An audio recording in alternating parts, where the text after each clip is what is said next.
Good morning, everybody. I hope you will all join us tonight for the class on prophecy.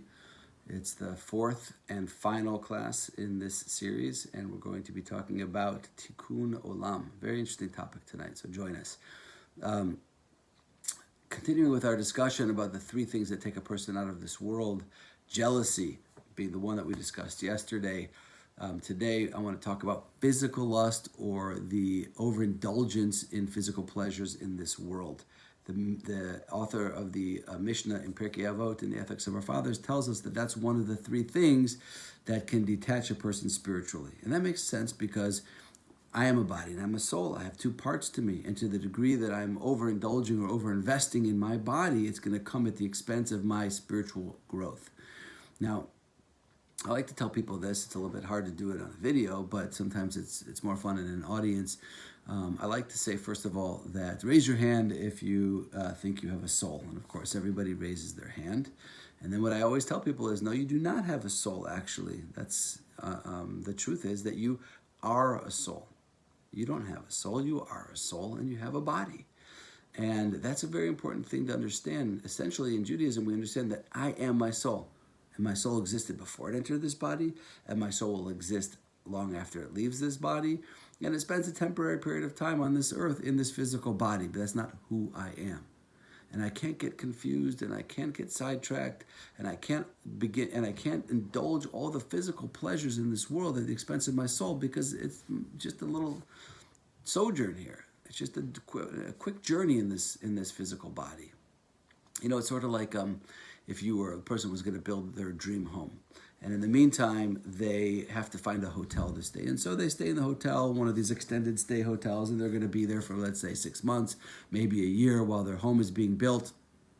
And in the meantime, while they're in this hotel, they look around and they say, you know what, this room could use a paint job and maybe some new furniture, maybe some new carpeting.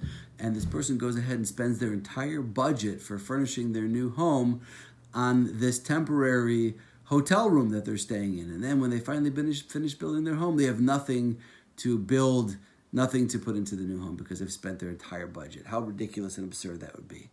But that's what it is for a person to spend too much time gratifying and satisfying themselves physically at the expense of working on their own spiritual development.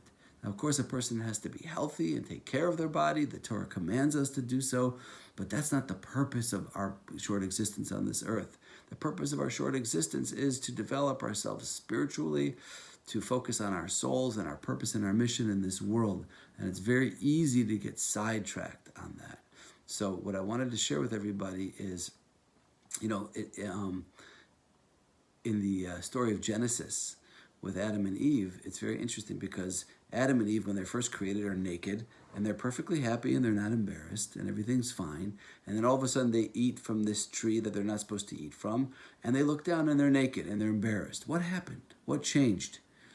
So I'm sure some of you watching this have been horseback riding, and I'll ask you a personal question. You don't have to answer out loud, but the question is, when you were riding that horse, was the horse naked? And I'm assuming that the answer to that question is yes. Maybe you had a saddle, but for the most part, naked. Now, why were you not embarrassed to be riding around on a naked horse? Answer, because the horse was naked. You're not naked. The horse is. Before Adam and Eve eat from the tree of knowledge of good and evil, their understanding of their body is that their body is like that horse that takes them, their soul, around from place to place and allows them to exist in this world.